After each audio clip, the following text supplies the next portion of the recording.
Cake ಪ್ರಿಯರಿಗೆ ಸಿಹಿ ಸುದ್ದಿ, ಹೊಸ ವರ್ಷಕ್ಕೆ ಕೇಕ್ಗಳ ಪ್ರದರ್ಶನ. ಕೋವಿಡ್ ಸಂಕಟ, ನೈಟ್ ಕರ್ಫ್ಯೂ ನಡುವೆಯೂ ಹೊಸ ವರ್ಷದ ಸಂಭ್ರಮ ಕಲೆಗುಂದಿಲ್ಲ. ಅದ್ದೂರಿಯ ಆಚರಣೆಗಳಿಗೆ ರಾಜ್ಯ ಸರ್ಕಾರ ಅನುಮತಿ ನಿರಾಕರಿಸಿದೆಯಾದರೂ ಈ ಹೊಸ ವರ್ಷಾಚರಣೆಗೆ ನಾನಾ ರೀತಿಯ ಸಿದ್ಧತೆಗಳು ನಡೆಯುತ್ತಿದೆ.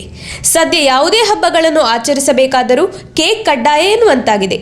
ಕ್ರಿಸ್ಮಸ್ ಹಬ್ಬ ಸಮೀಪಿಸುತ್ತಿದ್ದಂತೆಯೇ ಕೇಕ್ಗೆ ಬೇಡಿಕೆ ಹೆಚ್ಚುತ್ತಾ ಹೋಗುತ್ತದೆ. ಹೊಸ ವರ್ಷಕ್ಕಂತೂ ಕೇಕ್ ಬೇಕೇ ಬೇಕು ಎನ್ನುವಂತಾಗಿದೆ. ಇಂತಹ ಸಂದರ್ಭದಲ್ಲಿ ಕೇಕ್ ಪಾಯಿಂಟ್ ಮಾಲೀಕರೊಬ್ಬರು ಹೊಸ ಪ್ರಯೋಗವೊಂದನ್ನು ಮಾಡಿದ್ದು, ಅದು ಏನೆಂದು ತಿಳಿದುಕೊಳ್ಳೋಣ.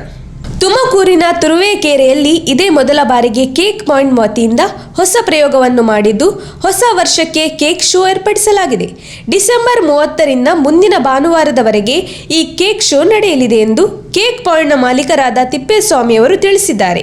ಕೇಕ್ ಪ್ರಿಯರು ಕೇಕ್ ಶೋಗೆ ಆಗಮಿಸಿ ಕೇಕ್ಗಳನ್ನು ನೋಡಬಹುದಾಗಿದೆ. ಯಾವುದೇ ಎಂಟ್ರಿ ಫೀಸ್ಗಳು ಇರುವುದಿಲ್ಲ. ಹಾಗೆಯೇ ಕೇಕ್ ಖರೀದಿಯೂ ಮಾಡಬಹುದಾಗಿದೆ. ಇಲ್ಲಿ ಬಗೆ ಬಗೆಯ ಕೇಕ್ಗಳಿವೆ. ಅದರಲ್ಲಿ ಬಹು ಆಕರ್ಷಕವಾಗಿ ಕಾಣುತ್ತಿರುವ ಐಫಿಲ್ ಟವರ್ ಕೇಕ್ ಈ ಪ್ರದರ್ಶನದ ಕೇಂದ್ರ ಬಿಂದುವಾಗಿದೆ.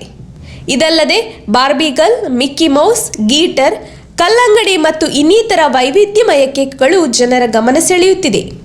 ಇಲ್ಲಿ ಕೇವಲ ಕೇಕ್ಗಳ ಪ್ರದರ್ಶನವಲ್ಲದೆ ಮಾರಾಟ ಕೂಡ ಇದೆ. ಆಸಕ್ತರು ಬಾಣಸಂದ್ರ ರಸ್ತೆಯಲ್ಲಿರುವ ಪಾಂಡುರಂಗ ದೇವಸ್ಥಾನದಲ್ಲಿ ಆಯೋಜನೆಗೊಂಡಿರುವ ಕೇಕ್ ಶೋವನ್ನು ನೋಡಿ ಕಣ್ತುಂಬಿಕೊಳ್ಳಬಹುದು. ಜನವರಿ 2ನೇ ತಾರೀಕಿನವರೆಗೆ ಮಾತ್ರ ಈ ಪ್ರದರ್ಶನವಿರುತ್ತದೆ. ನಮ್ಮ ತುಮಕೂರು ಮಾಧ್ಯಮದ ವಿಶೇಷ ಸುದ್ದಿಗಳನ್ನು ನಿರಂತರವಾಗಿ ಪಡೆದುಕೊಳ್ಳಲು ಚಾನೆಲ್ ಅನ್ನು ಸಬ್ಸ್ಕ್ರೈಬ್ ಮಾಡಿ. ಕ್ಷಣ ಕ್ಷಣದ ಸುದ್ದಿಗಳಿಗಾಗಿ www.nammathumakuru.com ಗೆ ಭೇಟಿ ನೀಡಿ.